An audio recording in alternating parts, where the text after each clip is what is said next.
Hello, good afternoon বন্ধুরা। ডিমের সে একঘেয়েমি ঝোল খেতে আর ভালো লাগে না। আজ বানিয়েছি ডিমের শাহি কোরমা। এই রেসিপিটা বাড়িতে থাকা সমস্ত জিনিস দিয়েই করা যায়, আর খেতেও সেরকম দুর্দান্ত স্বাদের হয়। তো চলো তোমাদের সাথে এই রেসিপিটা আজকে শেয়ার করি একটু। এখানে তার জন্য আমি 4টে ডিমকে প্রথমে আগে সেদ্ধ করে নিয়েছি, নিয়ে খোসা ছাড়িয়ে রেখেছি। তার মধ্যে লবণ, হলুদ আর একটু শুকনো লঙ্কা এর মধ্যে অ্যাড করতে হবে। দিয়ে শুকনো লঙ্কা পাউডার অ্যাড করে ভালো করে মাখিয়ে আমি 10 মিনিট মতো মেরিনেট করে রেখে দিয়েছি। তারপরে ফ্রাই প্যানের মধ্যে সর্ষের তেল দিয়েছি। চাইলে এই রান্নাটা পুরো সাদা তেলেও করা যেতে পারে। প্রথমে আমি ডিমগুলোকে মেরিনেট করে রাখা ডিমগুলোকে আগে ভেজে নেব ভালো করে। খুব ডিপ ফ্রাই করবে না, হালকা ভাজতে হবে।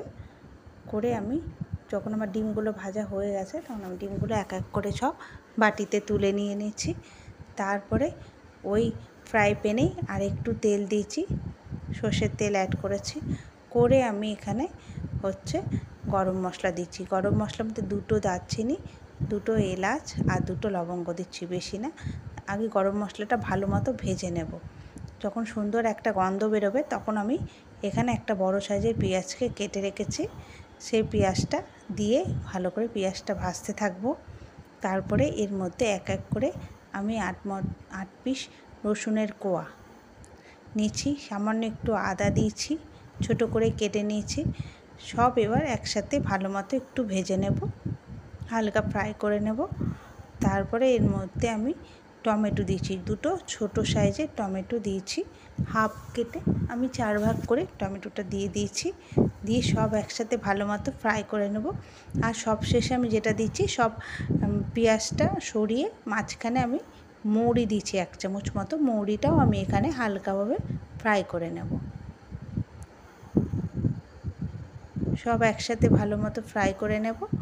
নিয়ে তারপরে আমি একটা মিক্সির বাটির মধ্যে মশলাটাকে পেস্ট করব। আগে আমি মশলাটাকে কিছুক্ষণের জন্য ঠান্ডা হতে দেব।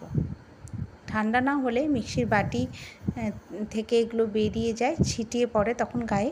ওই জন্য যে কোনো মশলা তোমরা যখন পেস্ট করবে গরম অবস্থায় করবে না, গরম থাকলে সেটাকে ঠান্ডা করে, অবশ্যই ঠান্ডা করে সেটাকে পেস্ট করে নেবে। নিয়ে এবার আমার মশলাটা সমস্ত ভাজাটা ঠান্ডা হয়ে গেছিলো। আমি তারপর মিক্সির বাটিতে দিয়ে তারপরে আমি পেস্টটা করেছি। করে আমি একটু ফ্রাই প্যানে তেল দিয়ে সেই মশলাটা দিয়েছি, দিয়ে তার মধ্যে একটু জল দিয়েছি। তারপরে এক এক করে দেখো লবণ দিয়েছি, হলুদ দিয়েছি, ঝাল লঙ্কার গুঁড়ো দিয়েছি 1/2 চামচ, ধনে গুঁড়ো দিয়েছি 1 চামচ ভরে, 1 চামচের থেকে একটুখানি বেশি দিয়েছি। আর কালারের জন্য দিয়েছি কাশ্মীরি লঙ্কার গুঁড়ো।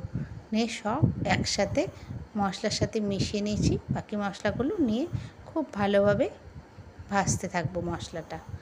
আমি এভাবে আঁচটাকে কমিয়ে কন্টিনিউ নাড়তেছিলাম যাতে মশলাটা নিচে না ধরে যায়, কারণ নিচে ধরে গেলে একটা সুন্দর গন্ধ যে বেরোচ্ছিলো সেটা পোড়া লেগে গেলে গন্ধটা চেঞ্জ হয়ে যাবে। তারপর আমার মশলাটা যখন ভালো মতো ভাজা হয়ে গেছে তখন আমি পরিমাণ মতো জল দিয়েছি, আর ওপর থেকে রোস্ট করে রাখা কাসুরি মেথি পাউডার দিয়েছি।